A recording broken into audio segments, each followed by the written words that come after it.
circle for a lot of the women because they kept winding up back in jail. It's a potential situation where she has the potential to do a lot of good. So we're going to keep track and see if it makes good on her words, right? And you might call Paris Hilton's next project an extraordinary comeback. Perhaps you should pick up a new book by a local author. Filled with great stories, inspiring stories for people from all walks of life. The book is called Extraordinary Comebacks, and we are thrilled to be joined by author John Sarkett. Hi, John. Patrick, thanks for having me, Nancy. Thanks Appreciate for being here. Great read. I mean, I encourage everybody to pick this up. So, from the words of your mouth, how did you come up with this idea? Well, about 6 years ago, Patrick, I was trying to buy that book. I was in a large retailer, Borders, and I was looking for a book like this, and I couldn't find it. I figured I'd have my choice of 10 or 20. So then I went back to Amazon. I figured surely it'd be on Amazon. Didn't exist. And I realized I'd been collecting stories like this for years in a folder, tearing out newspaper clippings, magazine articles, and the thought occurred to me, well, if this book's going to be written, it's going to be by me.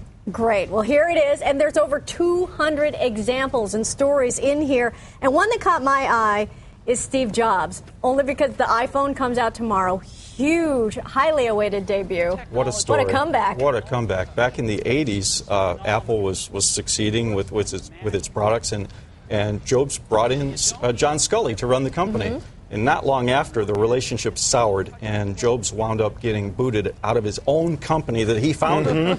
And he was crestfallen. He did pretty much nothing for 6 weeks, was healing, and went then touring in Europe. And to make a long story short, it's a tremendous comeback. But now the company is soaring. The stock was $7 only 4 years ago. Now it's $120 with the iPhone and the iPod. Yeah. Should have been on the show 7 years ago, John. There we go. So tell me this. I think sports, maybe some of you agree out there, is actually a microcosm of life. So naturally I gravitated towards the sports figures in here. Yes. Terry Bradshaw. I mean, I love this guy for so many reasons. You explain them. Well, Terry's emblematic, Patrick, of the individual who you don't know what's on the inside, because nobody represents hale, hearty American masculinity better than the MVP, Super Bowl champion, and so forth.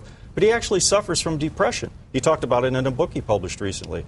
And he controls it with medication. So sometimes making a comeback is as simple as taking your medication. That's the point he's making in his book. One more example, a big book about to come out, Harry Potter. Wow. J.K. Rowling, what a story there. Signs all over the loop. Walking over here, back in '93, she was destitute, divorced, had a young child, living with her sister, but she had an imagination. She had this great story that had occurred to her, and she wrote it up, and the rest is history. Billions and billions in book sales and movie sales.